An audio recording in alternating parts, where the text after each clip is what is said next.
Good day, beautiful people. Today we will be making some vegan mac and cheese, and these are the ingredients: almond milk, garlic powder. I also have two versions of yogurt here, a coconut based one, also one that is almond milk based. I also have smoked paprika, vegan butter, pepper, aquafaba, the noodles, of course, some vegan cheese, chives, onion powder, dried onion flakes, and seasoning salt. I'm using what I have, and I know a lot of people use the vegan sour cream, but the yogurt does just as well. The first thing I do is bring some water to a boil, and I season the water with some seasoning salt. After the water starts to boil, then I add my noodles in. Once my noodles are cooked, I strain them. And I also run some cold water off of them to get any extra starch off and to cool them down just a little bit. I don't completely cool my noodles down. That way it still is holding some heat so that it can actually help to melt the cheese and get all the ingredients blended together.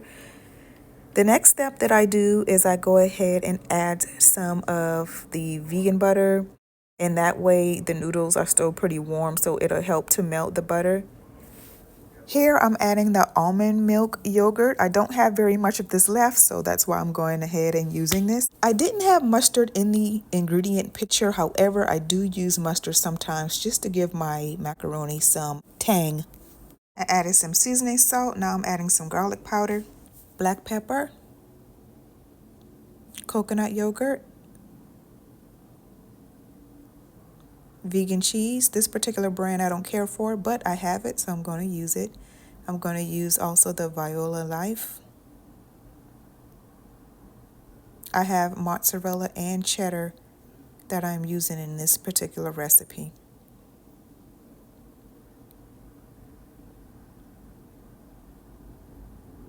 Now I'm going to give it all a good stir. I don't care for making a roux for my macaroni and cheese. It just seems a little pointless to me to add flour to pasta because pasta in itself is already starchy.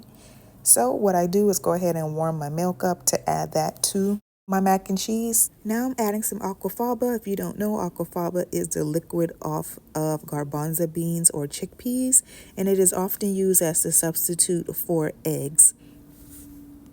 Chives, warm almond milk, onion powder, minced onion, smoked paprika.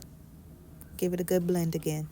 You can see here it's not extremely soupy, but just enough to cover and coat the noodles. I'm going to go ahead and plate it now in my baking dish.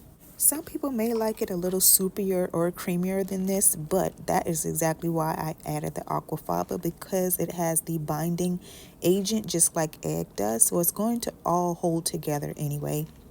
And I don't make a roux and make a cream sauce because, again, this is all going to melt anyway. So I just get to skip a couple steps because for me personally, I just don't find that they're needed. For color, I'm going to add a little bit more chives and smoked paprika. And as you saw, I did add some extra cheese to the top as well. I like to cover my mac and cheese because I don't want it to get crispy. You know how some of the noodles get hard and crispy? I want this to bake soft, so I am going to cover it. I'm going to bake this on 360 for 30 minutes.